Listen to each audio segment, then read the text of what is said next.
All right, folks, welcome back here to Strokers in Palm Harbor, Florida for continuing coverage of the U.S. Amateur Championship.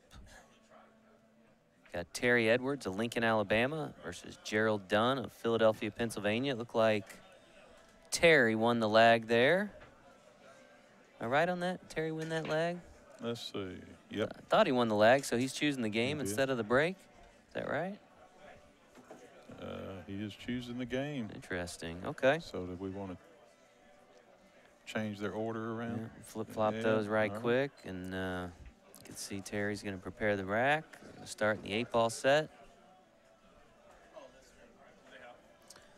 This will be a race to 7.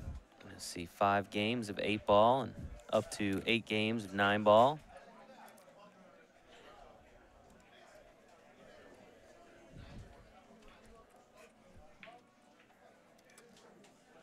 Again, this will be Gerald with the break here.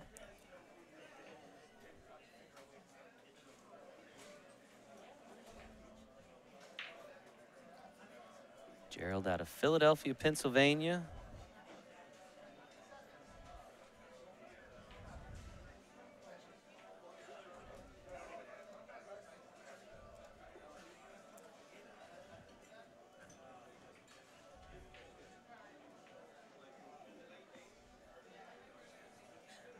This is a matchup of 2 players who have yet to suffer a loss in this year's event. Both these players undefeated in the winner's bracket, going head-to-head here.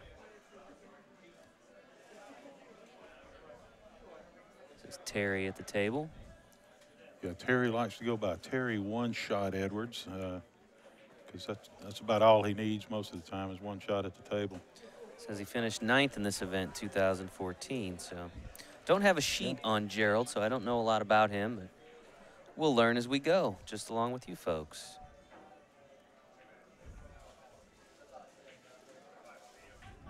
Of course, our coverage brought to you by our friends at PoolDog.com. This event produced by the American Pool Players Association. Thank you, APA.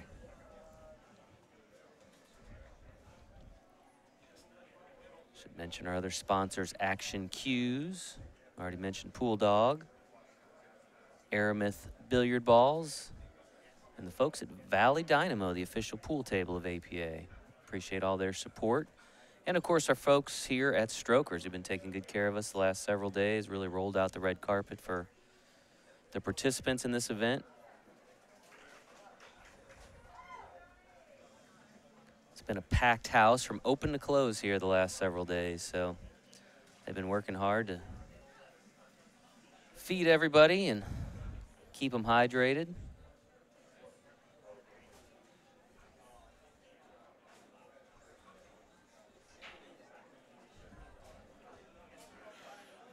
Terry just played safe on that one because he didn't see anything aggressive to go after, any kind of shot to take, so he just laid the cue ball around in a tough position for Gerald.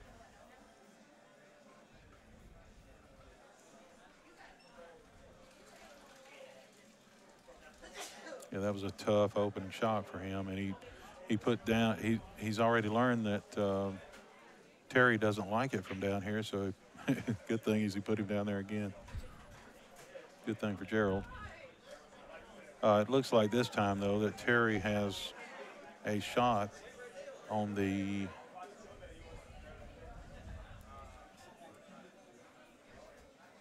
I think it's the 15 ball into the corner. It's not a gimme though, but he can stop the cue ball there or draw it back slightly. And he has a shot now on the 9 into the corner. And I'm pretty sure that, see where he's standing over there, he'll walk to right in there and find where exactly where he wants to place the cue ball to have the best angle on this 13 ball into the corner. He wants to go ahead and take care of that now. And the cue ball from this position travels easily and nicely over into that position. So all he has to do really, I think, is just hit center ball with the right amount of speed and the cue ball will get there. Okay, he decided that he's going to tackle that later. Terry's been playing pool for approximately 17 years. He's a very strong player too. We're from the same area. He's from Birmingham area, and I'm from Mm-hmm. a little north of there in Huntsville. So we travel in some of the same circles. And great guy and a fabulous player.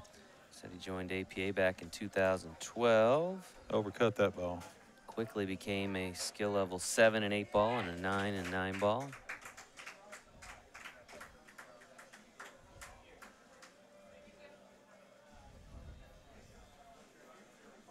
Now we'll see Gerald back at the table here. Wish I could tell you more about Gerald, but he didn't fill out the Yeah, sheet, Richard, so that's I too can't, bad. you know, I can tell you where he's from thanks to the CompuSport app. That's compusport.us. Gonna follow the brackets, but other than knowing that he's from Philadelphia, not a lot I can tell you. Maybe some of our viewers can tell us a few things about Gerald, where he plays out of in Philadelphia, and anything else of interest. And according to Facebook, he goes by Jerry, but I guess his official name is Gerald. So Yeah. that's what's on the sheet, on the entry form, you know. Yeah, we've been doing some Facebook stalking in here and checking out what these guys do in their spare time, so. Oh, no. Yeah, he needed a little bit of top on that ball to make it go to the rail instead of to the pocket. And I'm a little surprised that Terry earlier did not take the opportunity that I was talking about to send the cue ball naturally over to this shot, because I thought at that point he needed to go ahead and get that shot out of the way. But now he'll just draw the cue ball back and then play. He may come around now.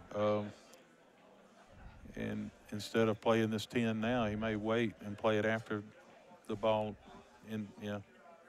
I see. Yeah, he's looking to see where do I want to place the cue ball after making this into the corner, because then he can make the 10 in the corner and have an easy shot into the side, the 8 into the side. Now, did you say you've matched up against Terry before? I know you said you Yeah, knew him kind of. we've Played him a few times. Yeah, we've played. Yeah. But we're just in the, saying, I don't play many tournaments anymore, but he plays tournaments a few times a week, I think, and we're always seeing where he's taking his hot seat pictures, posted on the web. So he'll go to the rail and back out for the 8 in the side pocket.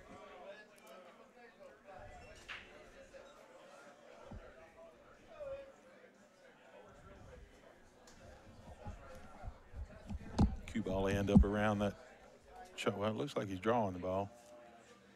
Huh. I would have just hit basically center ball, because the cue ball would not have gone anywhere near a pocket. And usually when you're putting bottom or top on it, you're just trying to avoid, trying to keep your cue ball away from any holes when you're hitting that final ball.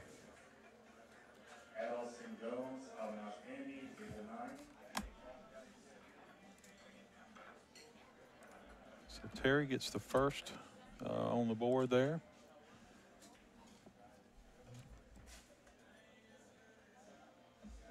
Terry one-shot Edwards from Birmingham, Alabama area.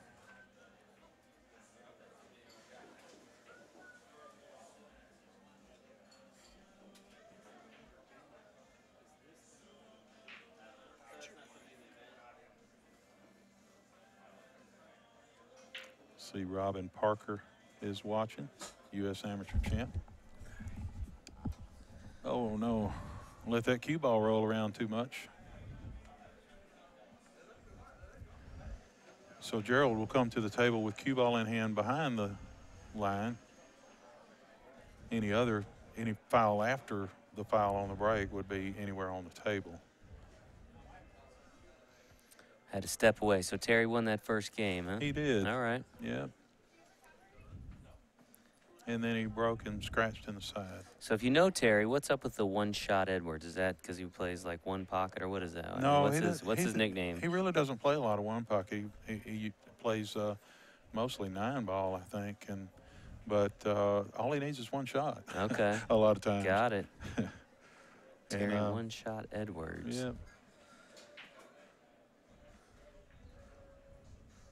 So we'll see if that rings true here. So far, it has not, but we are playing 8-ball, and it can be yeah, pretty when the table's like laying out like this is. It's kind of hard to take to clear the table in one turn. And we'll see if Gerald can take care of that here. It's more open, much more open for Gerald at this point than it is for Terry. You see the stripes bunched up. Now he's got to find a hole for the 7-ball. That's really the only. It would have been nice if he could have gotten on that a little bit straighter on that ball just then for the 7 into the corner pocket.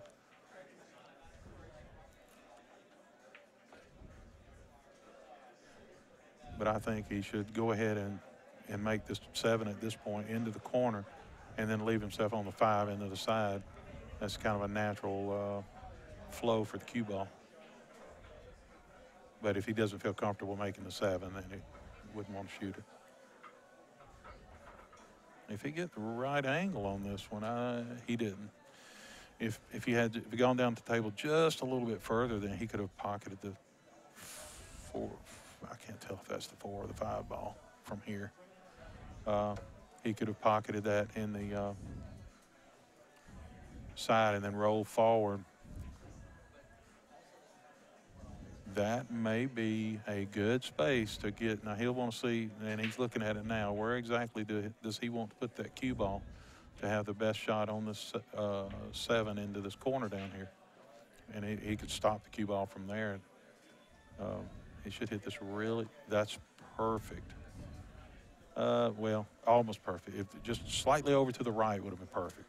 But right here, he should be able to just a little bit of drag. He hits kind of soft, a little bit of drag low on it, pocket the ball, and the cue ball's right there for the 8-ball in the side or the corner. He can make his choice.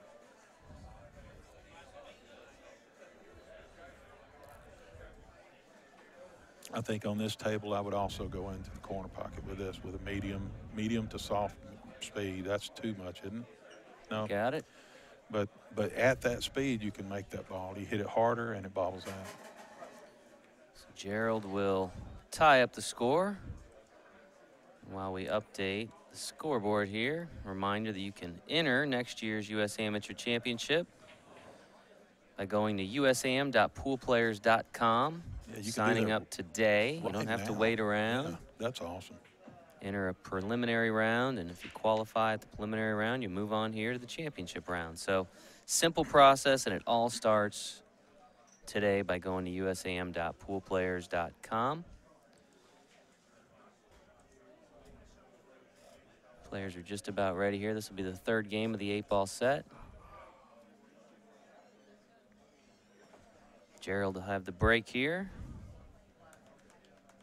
Coverage brought to you by our friends at pooldog.com. And this particular view allows us to also see the next table that has a Is that Kenny champion. Brisbane on it? Yep.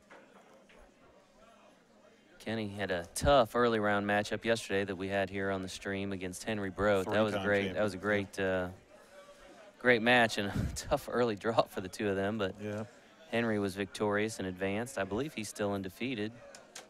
Kenny trying to work his way back through the 1-loss bracket. Again, this is a double elimination tournament with the exception of the final round, which is an extended race. I see 5-time champion is watching. 5-time champion, huh? Who would that be? That'd be Brian Parks. Oh, okay. Yeah, I know why he's tuning in. He wants to learn. Watching his watching his competitors, huh? His fellow competitors. Scouting is what he's doing. See Jason Richco in the foreground of that shot here. Let's get away from his face. And sorry, Jason, but we want to see the table. Nothing here. wrong with your face. No. It's just the table we need to see, though.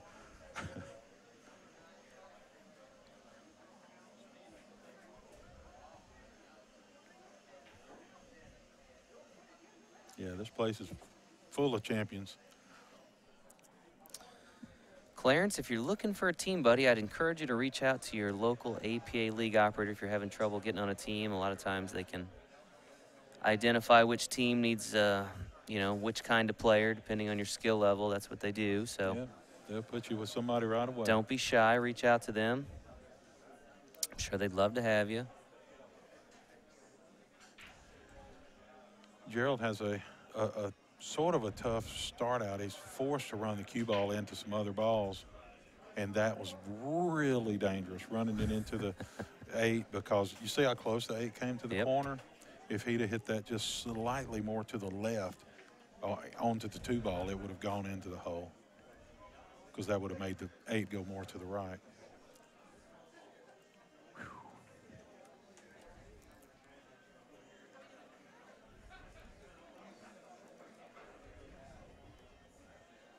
That was a really good shot, Gerald. He had a trouble ball. He took care of it and made sure that he has shape. I think he can follow the cue ball up. Let's see. Yeah, he can make this, follow the cue ball up to the rail. Once he gets down, this will be a decent shot, decent angle, I think. So I don't want to turn to the other angle. So just really high, follow the cue ball to the rail, sort of a soft shot here, just like that. And now he holds shape on either one of those balls into the side. But you see how he's taking the time to visualize not just this shot, but the following shots. So you need to make sure, he needs to make sure here that he sees the rest of the out here, not just this part. I think he would have liked for that to come off of the rail a little bit further, because the angle's not that good where it's at. It just I think he can work with it though. Let's see if we can get back at that angle again now.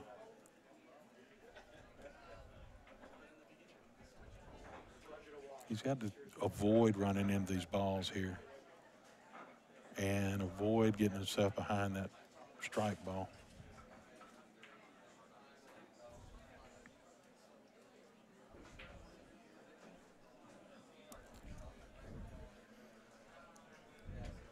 Again, this is a race to 7. We're in the 3rd game of the 8-ball set. 5 games of 8-ball, up to 8 games of 9-ball here in this double elimination format. Double elimination with the exception of that final round that's an extended race. So both these players still undefeated. One will move on in the unbeaten bracket. The other will move to the 1-loss bracket. Have a little more work cut out for him. And Gerald got a little bit fortunate there that the 2 rolled up where it did, but it's not going to be that. It's not going to cause Terry that much grief, because he can either shoot the 11 ball into the to the 14. I guess maybe that's a 10. It's hard to tell. That stripe is sitting in the pocket. This would surprise me if he tries to cut this ball in the upper left-hand corner, but he's just playing safe. Okay.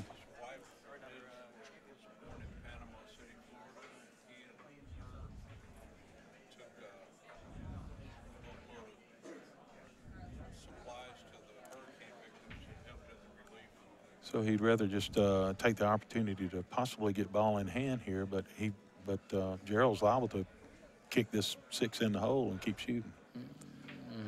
Or he might scratch.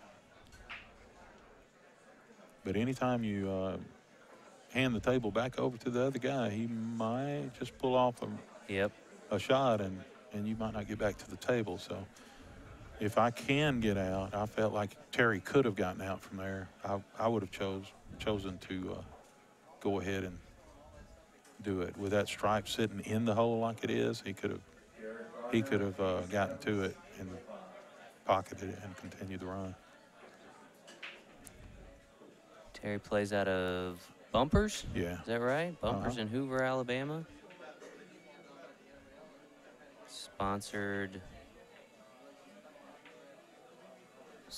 player by Viking Q's, so good for Terry. Yeah, you see when he pocketed that ball, he wasn't sure where the 9 would end up, so he made sure he maintained shape on the ball that he's about to hit in.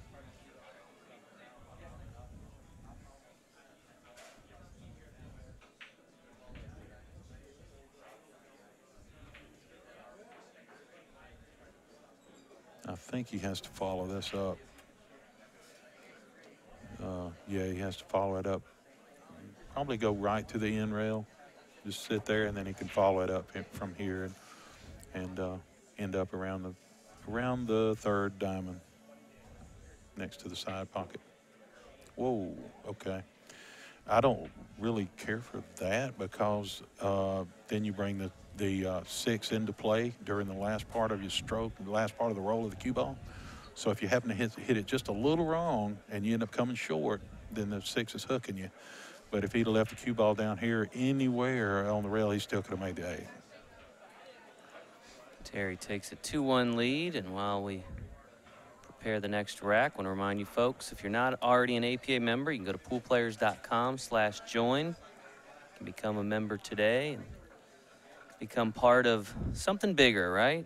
Get involved in the league and maybe qualify for Vegas, meet some new people, have lots of fun. You can do that today over at poolplayers.com/join. And if you've never been to Vegas to one of these events, it will just blow your mind. It blow your mind.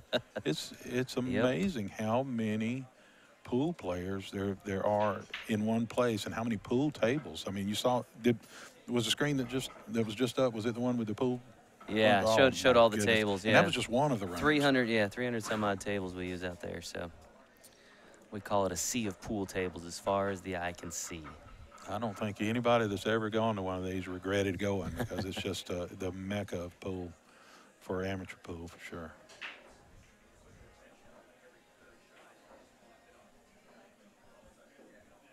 And this event right here is that for the high level 9-foot amateur play. This is it. This is the tournament right here. Yeah, good that you pointed out this event is played on 4.5 by 9-foot tables, a little bit different than your regular APA league play. Of course, I know some leagues are played on 9-foot tables, but the vast majority are on the 3.5 by 7-foot tables.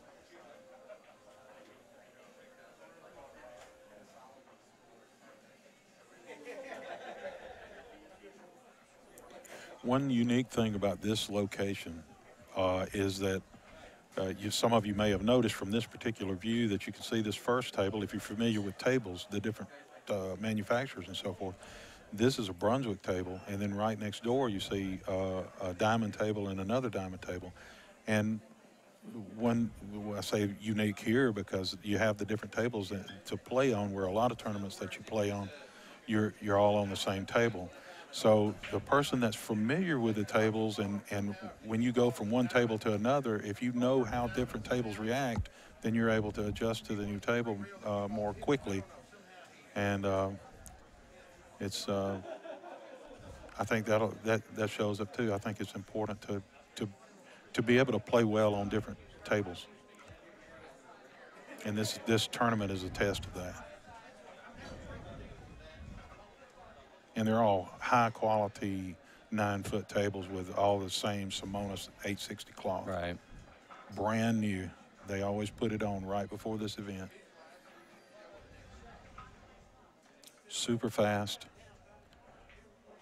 The room stays cool and dry.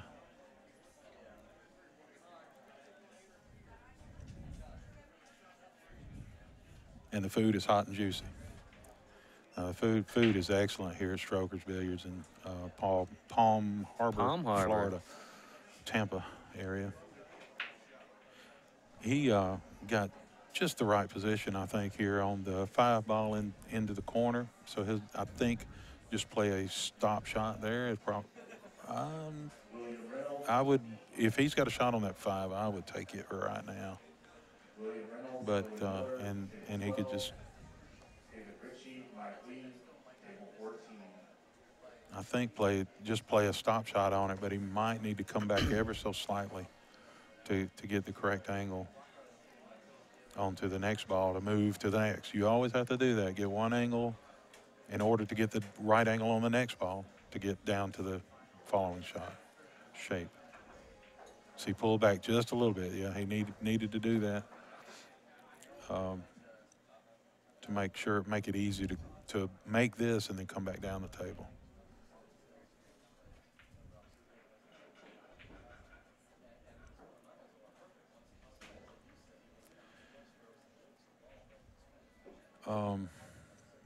This this is going to mean that he's got a choice. Actually, he can make the 3 in the corner, which I think is what he was playing to do. But then he's got to bring the cue ball back over from the side rail and back between the 10 and the 14. Okay, let's see if the speed is good. You want to get past that 10. You don't want to be over it. Yeah, this is going to make the shot difficult. I still expect him to make it, but then he's not able to. One, it makes it a lot tougher to make this, and you just got to cinch the ball. You got to just pocket it in a hole, and the cue ball will rub off that 14 up there, and he'll have shape for the 8 into the corner where he's standing. Yeah, just make the ball. You just get up there, stay down, back, follow through. Nothing. Don't try to do anything special here, but just pocket the ball. That's what I suggest anyway. I mean, he may want to get better on the 8, and he can do that if he hits it just a little bit harder. Then it'll rub off the 14 and then come off 2 rails, and he can have the 8 in the side. But I just think that makes the shot a little too tough. Then you end up bobbling the ball. That was excellent. I thought that he would run into that 14 hitting it at that speed, but I think maybe he cheated the pocket a little bit to be able to do what he just did. That was a really good shot, and that shows why he's sitting where he is now in this tournament.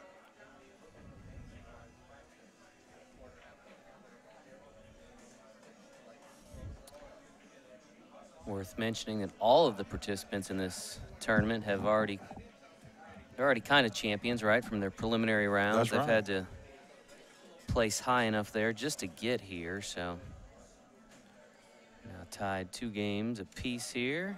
This will be the final game of the 8-ball set. Shout out to our friends at pooldog.com providing our coverage here the last several days. Our coverage will continue through tomorrow. Final round scheduled for late tomorrow afternoon, early evening.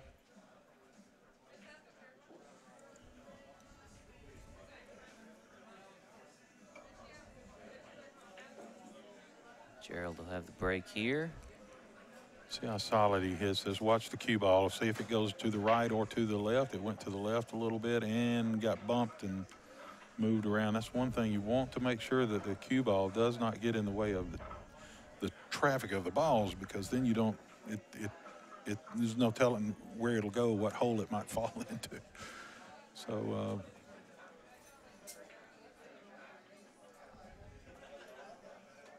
hit it and stop it in the middle of the table.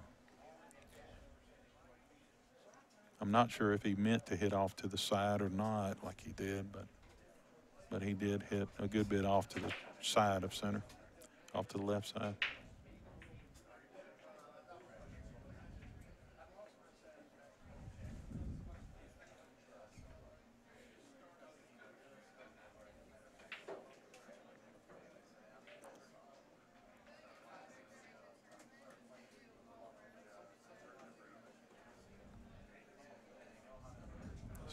Not the best of angles for him. He might need to come down, might need to go ahead and make this 1 ball first and then deal with the other stuff later.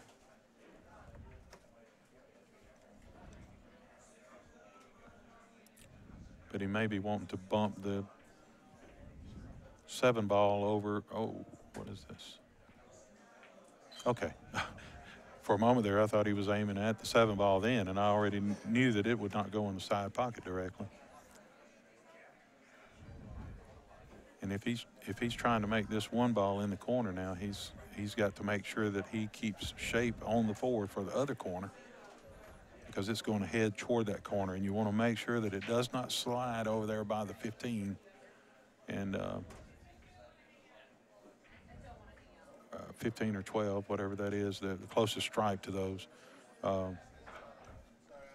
Got to make sure you control it and don't let it slip over there and get hooked.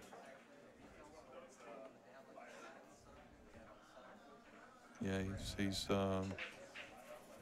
doesn't have any even fairly easy shots from here.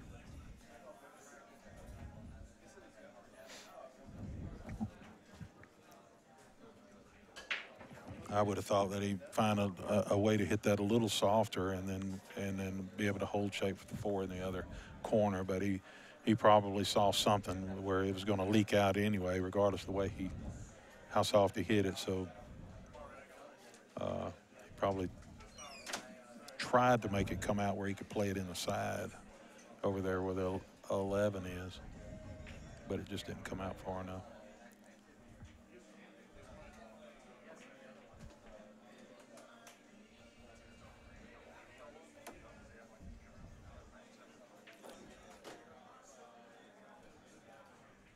If he can make this 11 in the corner and hold the cue ball right there, then that would be great because he'd have the 10 straight into the other corner.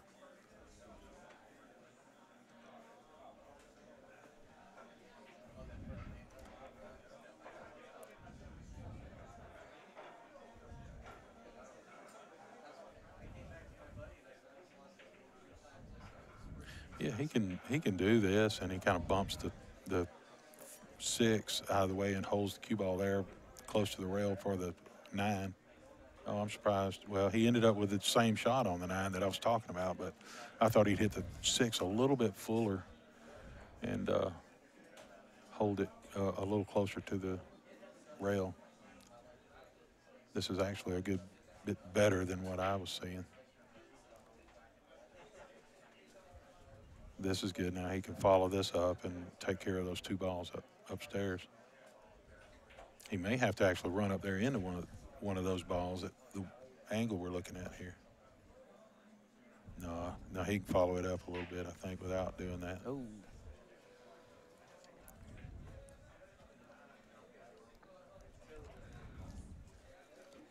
Tough miss there. Yeah. You can see, saw him shaking his head after that. But still, Terry doesn't have any decent shots to shoot.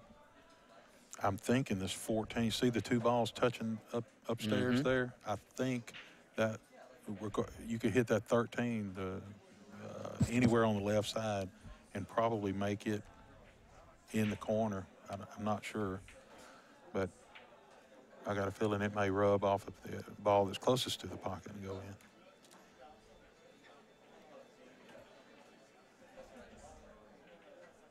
Yeah, he tried for the combo because there was no safeties available. He had to be aggressive on that shot.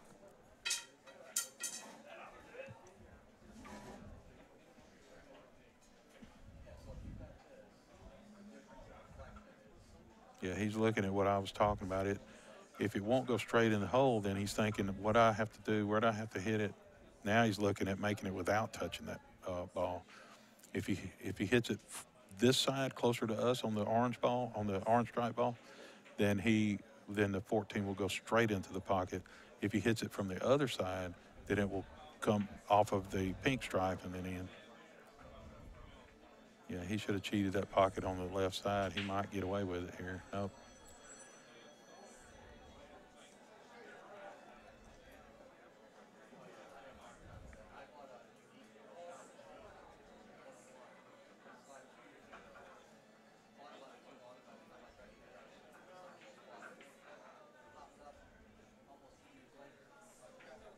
If you're looking to find out how a particular player is doing in this event, you can go to CompuSport.us. Not .com, right? Not .com, .us. The bracket there. Find out when your favorite player plays again or if they're still playing. So you go there and then you click on tournaments, I think, and then you select click US on Amateur it's right Championship. there Yep. staring you in the face once you click on tournaments. And then you That can was look at the bracket or you can search a name. excellent shot right there to get back into play. He's still got a tough run out, though, because the 4 or 5, hard to tell. I think it's the 5 ball, is resting up against the 2 stripes down there. So he's got to look now and figure out how in the world do I get that ball into an area where I can make it. Because with the 11 and the 14 sitting where they are, it's you just can't hardly play safe anywhere.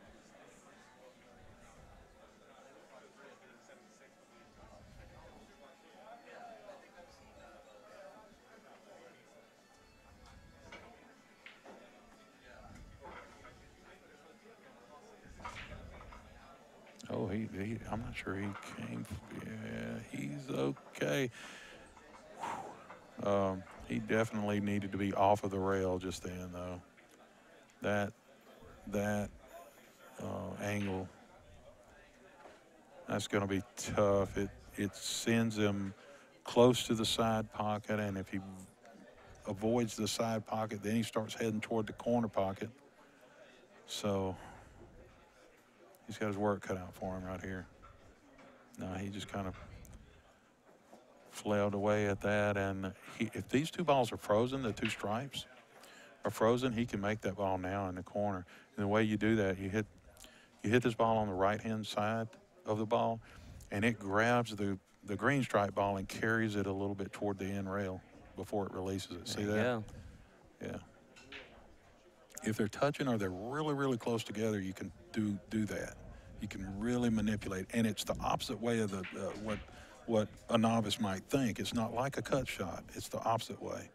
So if you need more information about how that works or something, you don't understand it, just go up to anybody pretty much that's a 6 or 7 probably in league you're playing in, or if you know a good player, and ask them about that. How can I throw an object ball when 2 balls are frozen? Just ask them that, and ask them to show you.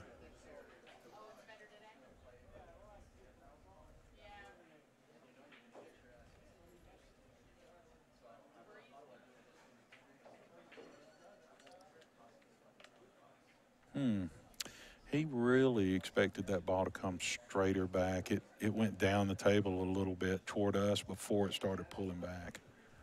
And that may be because of that's typical with really new cloth, and that may have been what happened there. He can still make this ball, but it's really a lot tougher. He pocketed in the upper left-hand corner pocket. Just a little nip stroke. I suspect he'll have a really short back stroke and follow through. Very little follow through and draw. Yeah. All right, so Gerald will take the lead. Yeah. Final game of the 8-ball set. I'll remind you folks, we've got bonus coverage over on our YouTube channel, youtube.com/APA Leagues.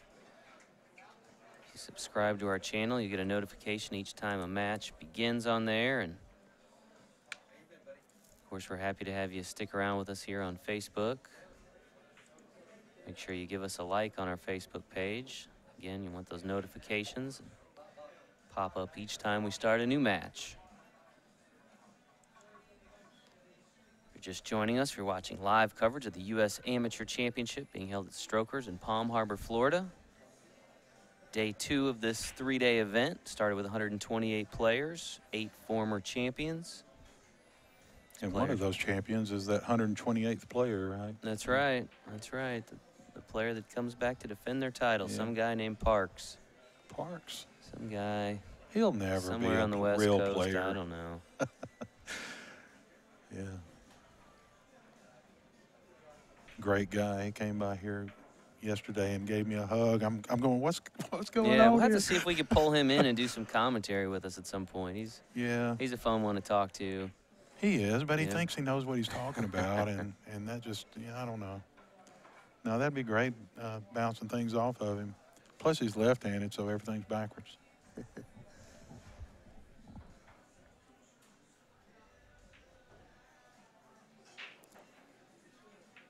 This is the undefeated side of the bracket you're watching here. Gerald Dunne and Terry Edwards both have yet to suffer a loss.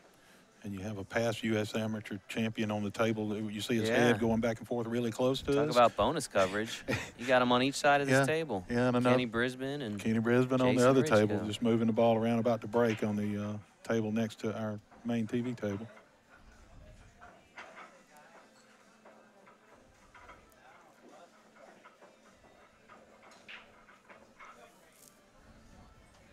I believe Gerald just scratched on the break there while we were looking at the other tables.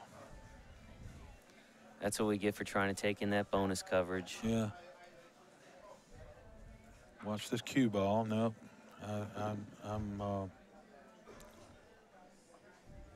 He's going to pocket this in the corner now, I have no doubt. This goes because we've seen from earlier, if you, assuming he hits this at the correct speed, which is semi-slow at this angle, it'll hit the rail short of the pocket, but still go in the hole. If he hits it hard, it won't go in. It'll bobble back out. But let's say medium. No, he's got to hit that shot. If you're going to hit it, the rail that far in, you got to hit it a little softer than that on these tables. Could have hit it a little straighter in, but let's see now. I believe if he pockets this ball, it looks like he may be dragging the cue ball down, but he could come across like this, yeah. And that's the way I would have played that shot too. And it's natural shape over for the 4 and into the corner pocket there.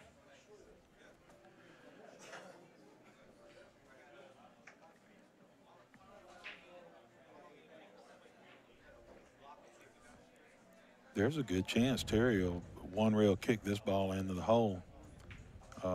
Unless he's got straight, it looks like he's got it straight on. If he can see a piece of it, he'd definitely go this way instead of kicking at it. That's good. That may be blocking the one rail bank. Can't really tell. It looks like the 5 is probably in the way of the one rail bank.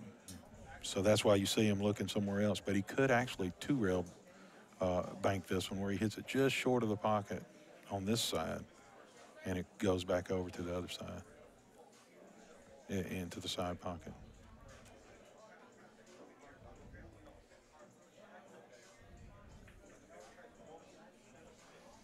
I think from here I would try to find some kind of safety, but if the safety doesn't look any better to me than this 2 rail shot, I would go with the 2 rail offense. I'm not sure he went far enough. No. I don't think Terry can make it down in this corner, but he can hit it. He wanted to not be able to see a piece of that ball at all.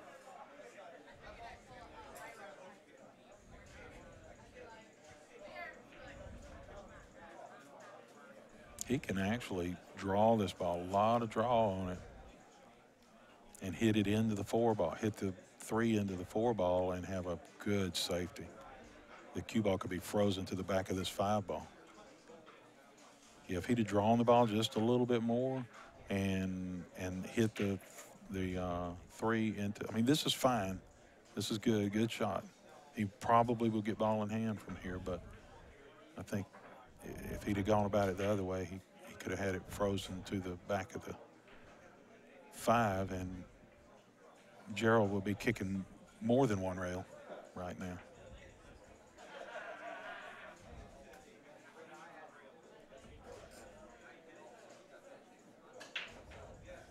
Yeah, this is a pretty simple 1 rail kick now, and I expect Terry to make this, and he'll have automatic shape on the 4 ball. Not necessarily good shape, but his shape anyway. He'd be able to see it and make the 4.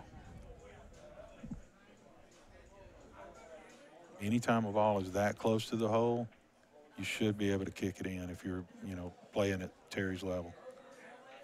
I would have suggested hitting the rail first, this rail closest to the 3.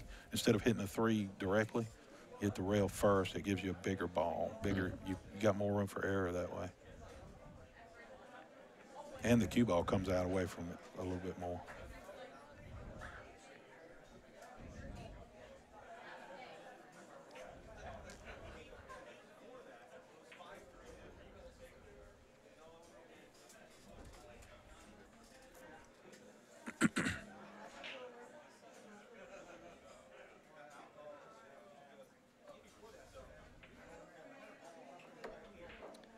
Nice cut there by Terry. Yeah, he stayed nice and still, too. I was looking for him to jump up a little bit on that shot because it was a critical shot.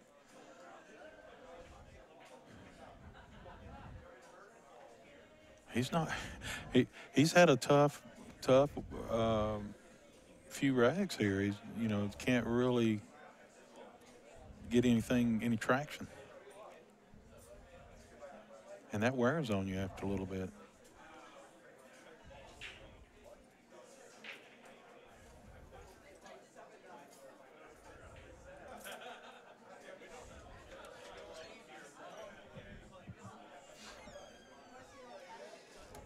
Now, he's either got to try to play the combo, the 5-7 combo. The 5 may go straight into the pocket, but the 7 is in the way a little bit. So if you clip that 7 at all, there we go. Did you see what part of the pocket that cue ball went into?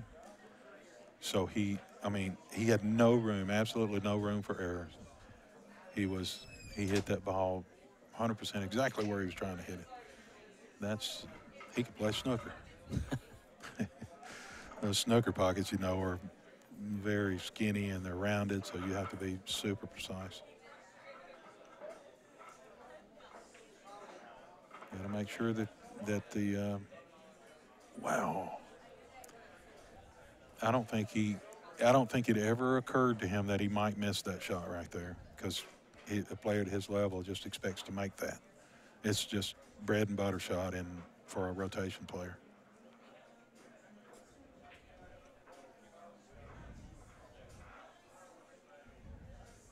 Now Terry's got to bring the cue ball back up to about where he's at, probably. No, okay.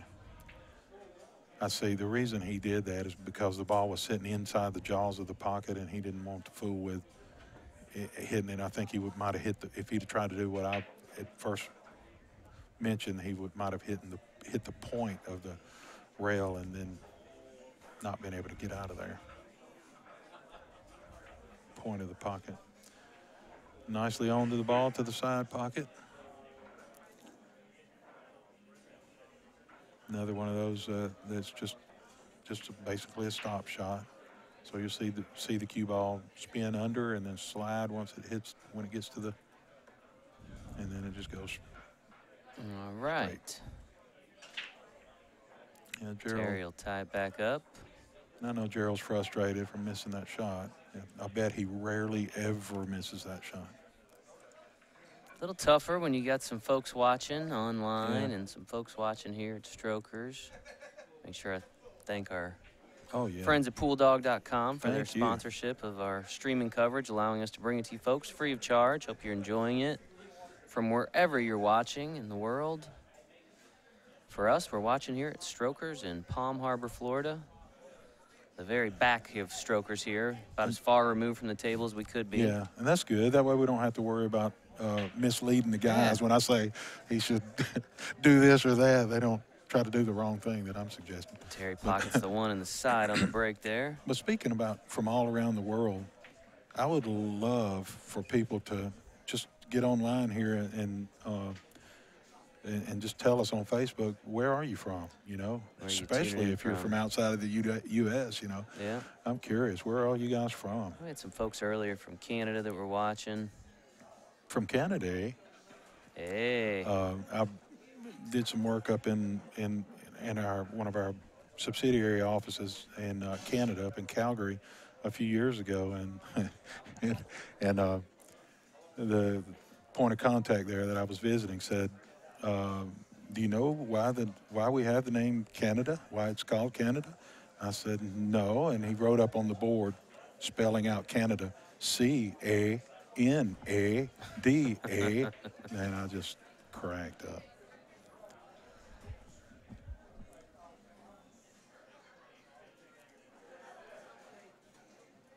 All right, Terry's coming around 2 rails and then back down to this 5 ball.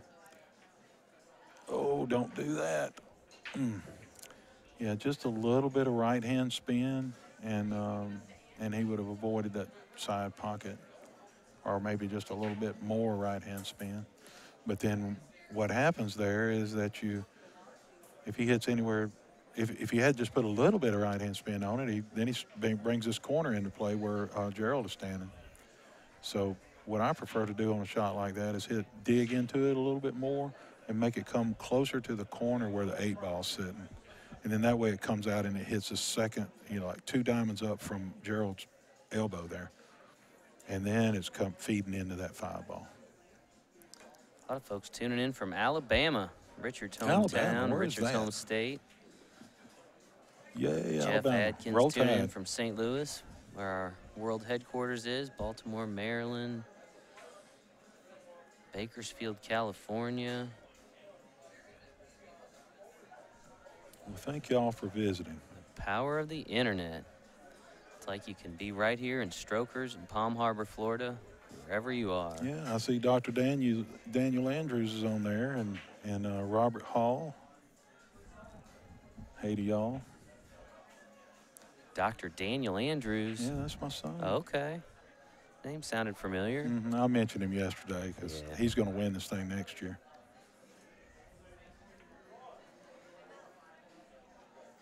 Folks watching from Tennessee. New Orleans. Now, Wayne, is it New Orleans or is it New Orleans? Or New Orleans? Nolans. New Orleans. Yeah. Spent some time down in Nolans this summer. Really? Yep. Gerald Billiard trade shooting. show was down there. So The what trade show? yeah, billiard trade show Billiard was down trade show. there in July. Gerald regains the lead, 4-3.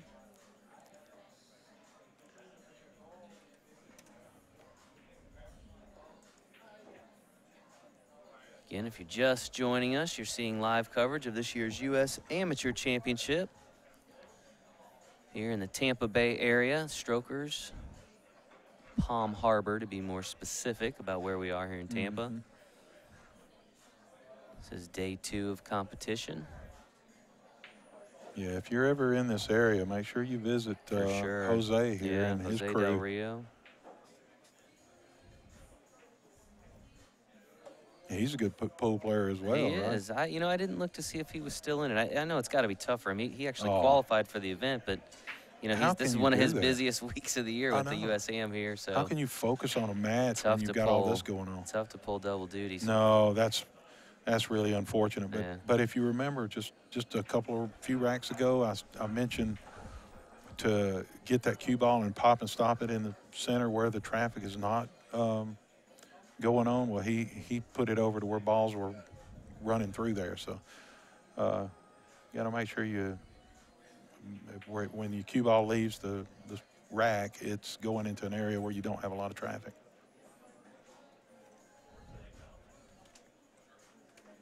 To avoid it getting kicked around and being and scratching. So if Terry's able to run this out, he'll put a little bit of top and right on this ball, I think, to hold it back, straighten it out. I would have wanted to straighten it out a little bit more to avoid getting possibly hooked behind the 7 or the 6. And the last little bit of a roll, you don't want to flirt with big balls like that, or balls that may end up in your way if you stop a little short. So if you come on the inside of them instead, and if you just think of the cue ball having an eye, and you've got if that cue ball can have an eye on your next shot the entire path, then you're probably a lot of times a little better off than if you for a moment is blocked by a ball, because it could end up being there blocked. So what I was going to say there is he's going to run this out and end this game with an 8-9 combination. As you can see, the 8 and the 9 down there in the corner. So let's see this different angle here. See what he needs to do. I would prefer to not have that angle now, because the reason that if he just draws the cue ball just straight back, wants to draw it to the rail, then he'll go into that side pocket, and that's why he's hesitating right now. He knows he got there and he go, that's not the line I needed. He could have been just a little closer to us or a little bit further away, and it'd been great. But now he's real, and he's close to the rail too, and you don't like that. that's why the reason he hit it a little bit softer. He takes that side pocket out of play. There's no chance of drawing the cue ball into that side. But I think you'll see a pretty firm shot here. And he could either draw the ball back just a little bit or draw it all the way back to the rail and then out a little bit. But just whatever feels most comfortable for him. But don't baby it. Yeah, that's good. And now I think he makes it. The cue ball goes down to the end rail between the first and second diamond on our left there. And then start tracking back down to the 8-9 combo. Don't draw the cue ball over near that side pocket. There we go. That's good. It's tracking down that line that he needs to be on. See how he's not rushing that? He got the line he needed. Down, back, and through to the target. Nice combination there. As Terry evens it up, 4 games apiece. This is another one of those neck-and-neck battles that we've seen here at the U.S. Amateur Championship. Back and forth, back and forth. I'd like to welcome Gene Dean back with us. He's been watching a lot of the matches here. Rick Cribbs, Heath Hunter, Mike Holm. Thanks for visiting. Appreciate folks spending their Saturday afternoons with us here.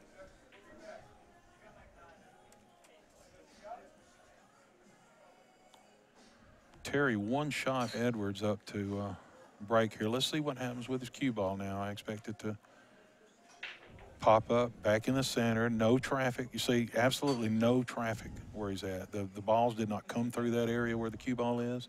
So that's really important. And you can bet you he practices the break a lot. He doesn't just throw balls out and run them out. He practices his break to where he can do that right there. Looks like Kenny Brisbane won his match on that table. At least it appears so based on the fact that he's bringing his score sheet back. Wouldn't that be something if we end up having several, 5 champions there, first through fifth, 5 ex-champions or former champions? Yeah, I'll be surprised if that's the case because I think they all except Henry and Brian have a loss. But who knows, right? Who knows? Okay, 3 then.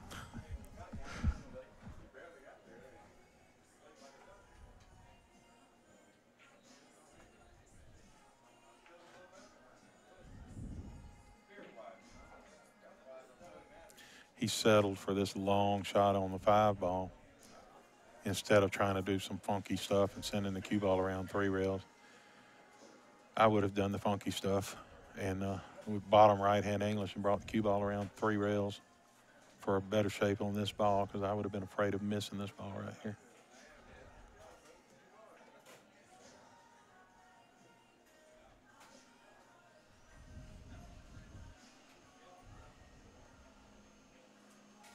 I feel a little bit more confident with controlling my cue ball than I do a shot like he just made. But he's got those young 31-year-old eyes too, and he stays in really good shape. Been playing pool since he was about 13 or 14 years old, according to his bio here. Yeah. Yeah, if you go to Terry Edwards, Terry One Shot Edwards Facebook page, you'll see hot seat selfie after hot seat selfie, because he's. So yeah, so I used to play in a one pocket tournament in Huntsville, and I was getting the hot seat every week, and so I would do a selfie every time and send, kind of dedicate it to Terry.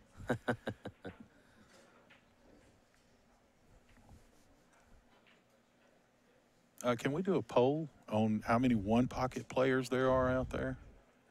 Oh, he could do that. Oh yeah, it's not an APA yet. They may APA is branching out so much. They've got so much going on. It's awesome. They're liable to have a one pocket league here before long.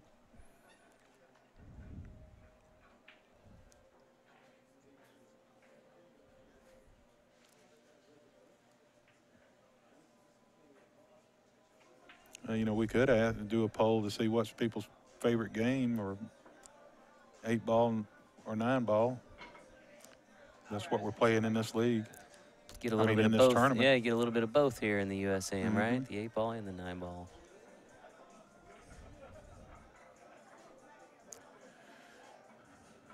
He's going to have to do something a little special right here. See how he bumped into that ball? That was part of the shot.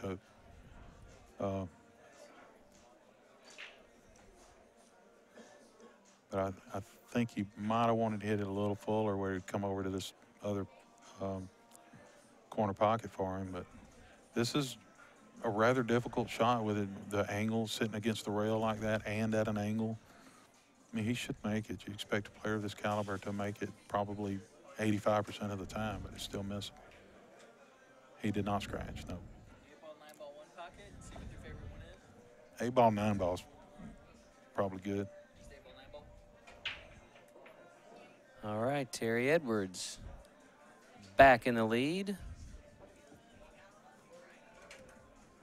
Oh, that's cool.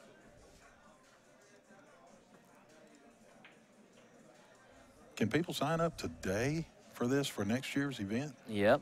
Wow. Just a few clicks away, usam.poolplayers.com. You can sign up and you play in a preliminary round. And are you showing me the poll over there?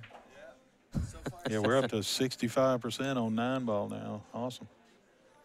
that's kind of neat. Yeah.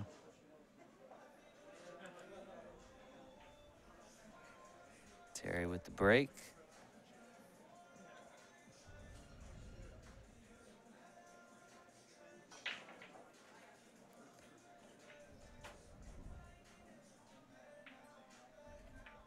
His ball's spinning there. Mm-hmm.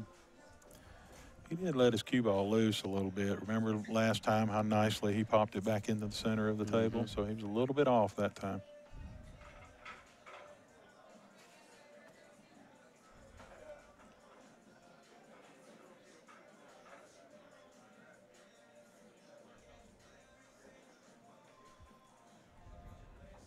Now, one thing you can do here is I expect him to just play safe. Boom. Yep, that's not going to be good, I don't think. He needed to leave the cue ball on the end rail from there and send the 1 all the way down, maybe probably past the 8. So cutting it just a shade less, hitting it a little bit more full, I think would have been perfect.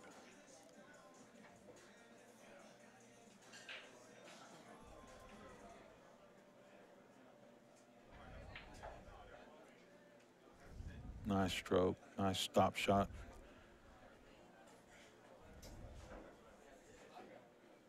Did it pop up or the result?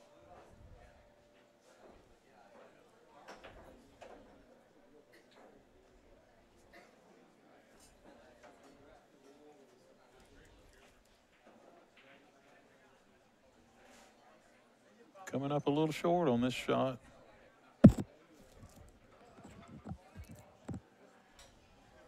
He can still make it, but it is much more difficult than it could have been if he'd have come out a little further.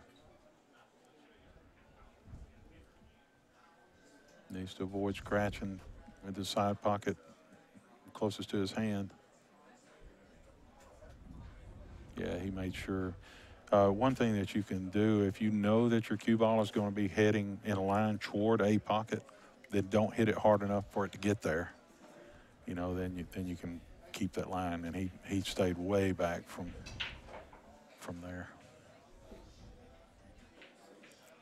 Looks like he's drawing the cue ball, but to me, he could send it to the end. Well, he is. Okay, it just looked like he was hitting lower. But that's what I would have suggested to do, to hit it the way he just did.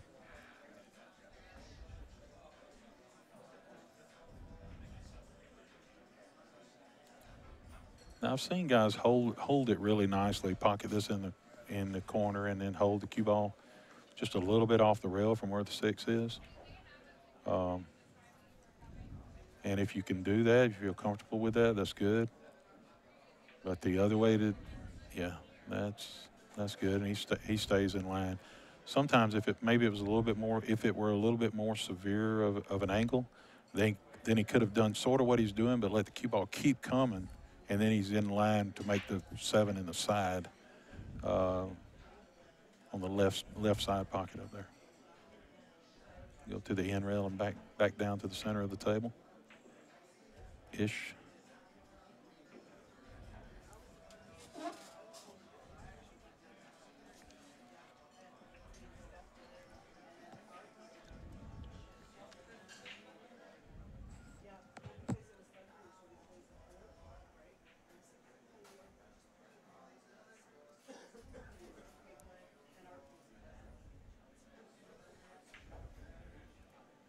Oh, really nice control with cue ball there.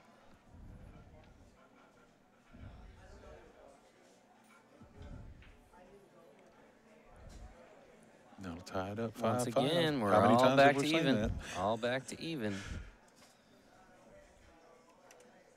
Gerald Dunne with the takes that game.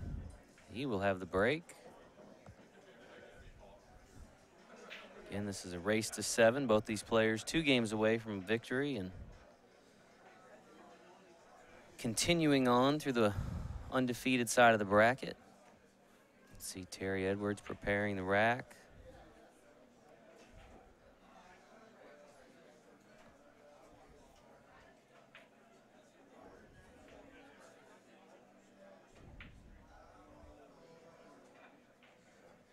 You are watching live coverage of this year's U.S. Amateur Championship, brought to you by our friends at PoolDog.com, produced by the American Pool Players Association. 25th anniversary of this event.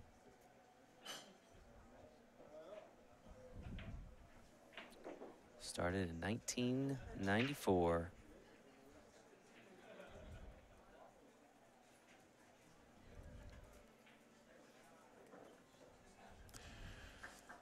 Well, that's twice I think that Gerald's scratched on the break. He hit the cue ball too far to the right of center. That time you need to, unless you're playing the cut break, you need to hit it solid, straight on, and let the cue ball sort of pop back and stop in the middle.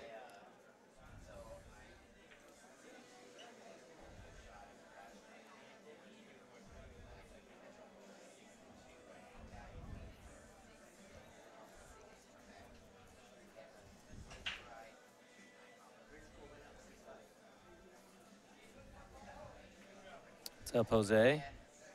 Jose Del Rio, the owner of Strokers here, stopping by to say hello. He's always such a nice guy. Man, and he's here around the clock, too, I know. you know? I don't know how he does it.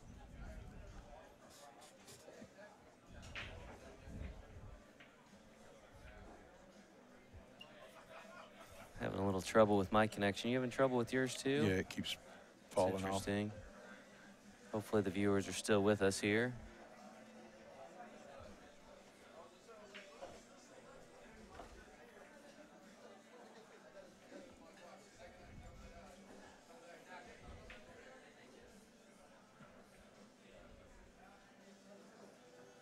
Looks like 357. Nice. He's got to figure out what to do with the 6 ball over there by the 8. So will the 8 go in the corner?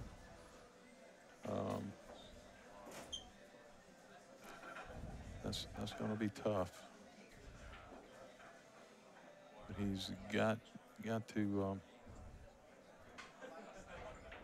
I would have thought that he'd probably looked at that more closely before this point, but I guess he's going to run into those balls at now, and that was a little dangerous coming into him at that speed and that angle, because you might one scratch in the side, or he may get. I think Gerald needs somebody to come watch this hit.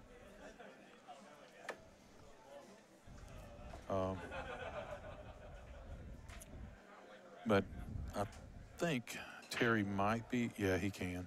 He can hit this to where he hits it the six thinly with right English, and it'll help throw the. You have to hit it slow too. No, he didn't hit it slow enough, and he didn't hit the six thin enough. On that shot, you have to hit the six very thin, and put a lot of right-hand English on the cue ball, and that helps throw the 8-ball over to the left. He just grabs it and twists it. So. Which player will be on the hill first here? Or will get to the hill? One of them here. Well, I think the six goes into the corner pocket. Looks like it does, but he may hook himself. No. This is going to be tough. Yeah. He's got to play safe from here.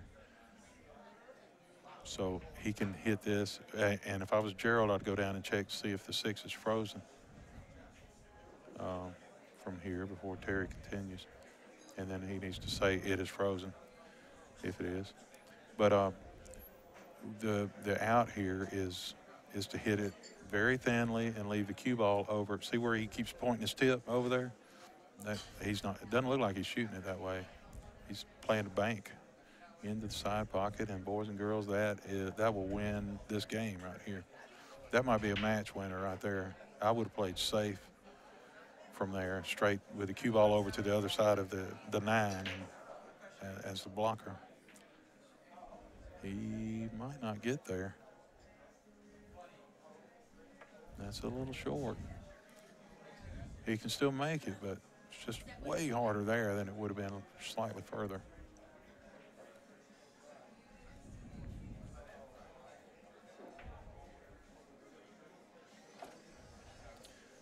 Yeah, James, I think Gerald is already making PA proud. He's playing a great game here. Absolutely.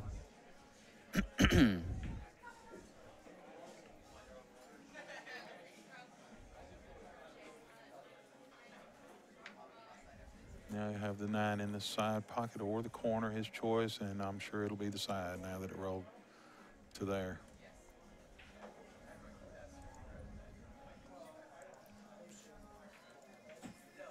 Yeah, got it. All right. All right. Terry pulls ahead 6-5. He is on the hill. Here, a quick word from our friends at Pool Dog.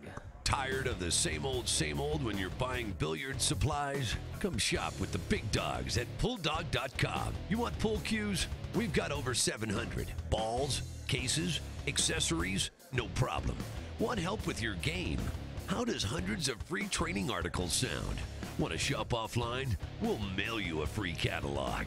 Hit us up online, nice PoolDog.com, or call 866-843-3294. The Bulldogs are good.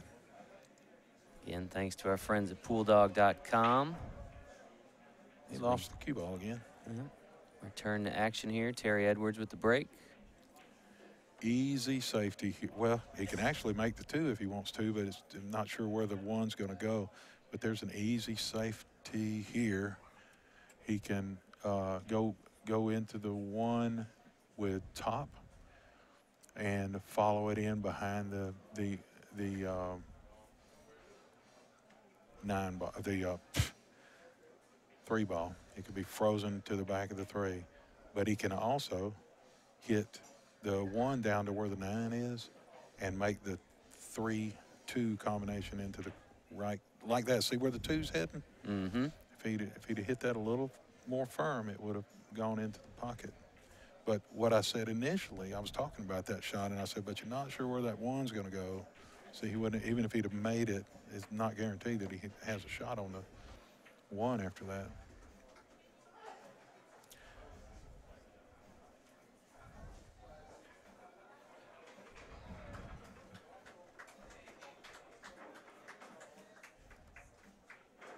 He can leave the cue ball where the 3 is now. It has a blocker. Or 2 if he, yeah, that's really nice.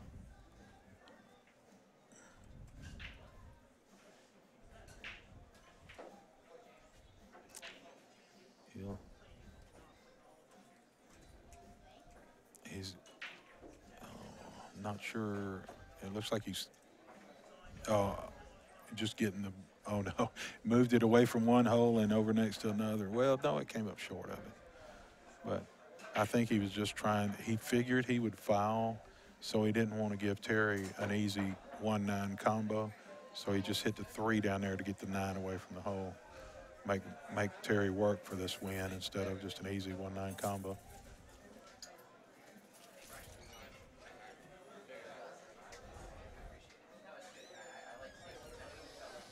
And Terry's got to go back and forth and back and forth on this table. You notice the 1 is down there, the 2's down here, the 3's up there, the 4's down here.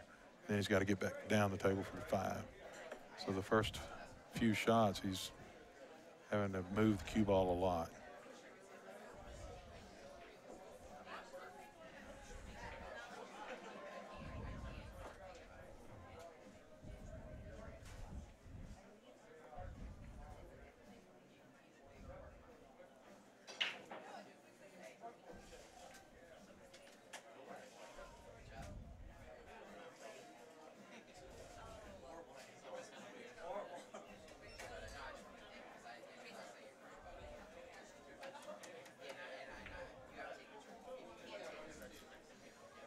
Very good shape. He's got some work ahead of him here just to get back down to that 4, though.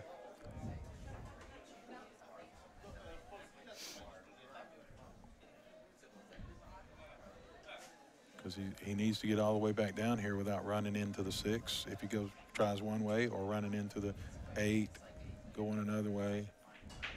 Yep, that's good, but he's got to get on down here. I like the way he approached that, though, because but he just, when you're shooting that shot, you need to overhit it a little bit, because if he brought the cue ball all the way to the end rail, then even if it popped off, no matter, you know, the last few feet of the ball after it hits this end rail and then back up and hits the side rail, you're in position all of that time. So, but if you come up short, you're out of position. So go ahead and go just a little bit long if you've got a shot like that, a shape, you know, shape like that.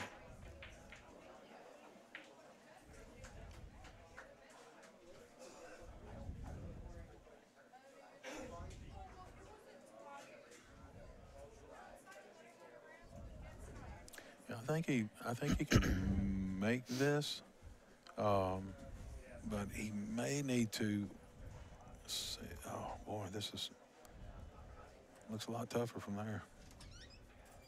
He's playing safe. He's going to bring the cue ball back between his head and the 7. Watch this. See this? And then back behind the 5 ball area. So, good shot. He hit it just a shade too hard, because the 7 was a nice blocker there for a moment, but then it snuck out.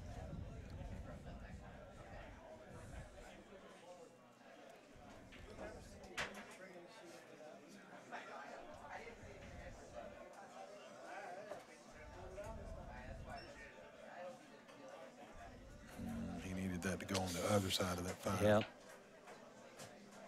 Yep, see him Pointed at it. Pointed it out to you. Uh-huh. Letting us know that he knows.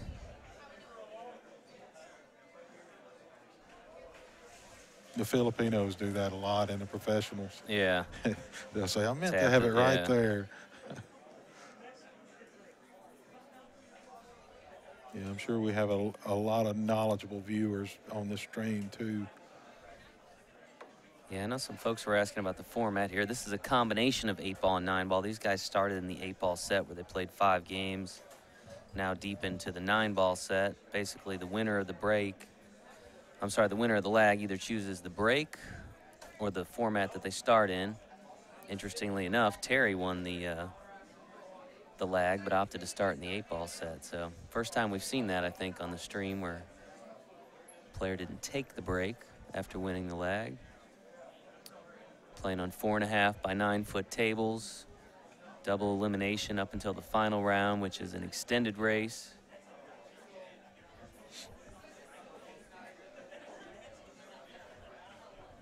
And this is Terry Edwards at the table.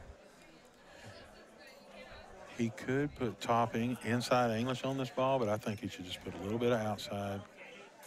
But And the reason I said a little bit outside is he needed to avoid hitting the 6 ball. He turned out okay, but he didn't have to turn out okay from there. He really needed to avoid hitting that 6.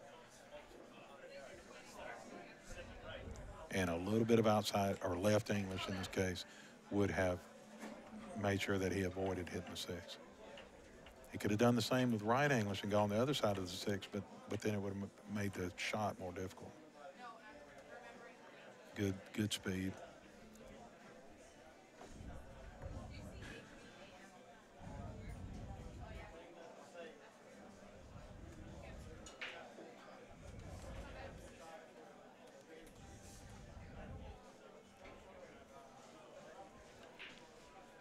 He would have rather not gotten straight in. If he'd been more actually toward the center of the table, it would have been nice because he could have followed the cue ball up to the end rail and then back to the center very easily. Pockets the 6 in the corner. Yeah, good control of the cue ball.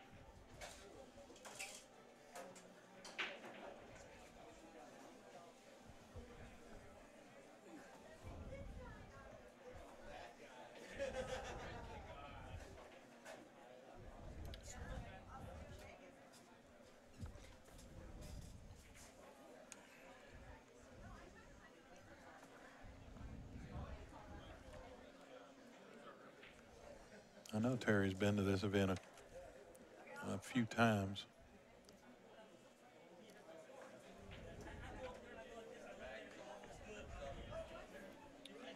Terry now 2 balls away from That's advancing on the winner's bracket. That's not a very good angle, though, for this particular shot. You can see him looking at the 9 ball. Yeah, because when he pockets this, it makes the cue ball, it's going to hit the rail and then go toward the other side, and then that's getting away from where he needs to be. So he's now forced to draw it back to where his hand is, hit the side rail over there, and then back over. Nice.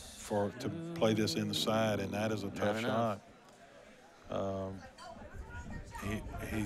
He may opt to go into the corner pocket just because there's more room for error.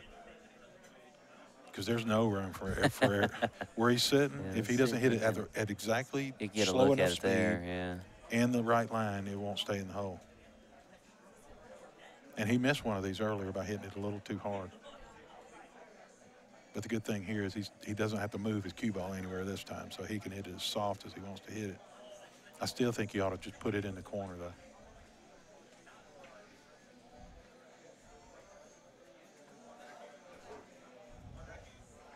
Yep, got it. Maybe had a little bit more room than it appeared from here. All right, congratulations to Terry Edwards. He will move on in the 1-loss bracket. Gerald Dunne still alive in this event. He will move to the 1-loss side and will have to work his way back through. 7-5 is your final. Richard and I are going to take a short break, and we'll be back with some more action. Thanks for joining us, guys. And again, thanks to our friends at PoolDog.com for allowing us to bring you this coverage. We'll be back in just a little bit, folks. Thanks.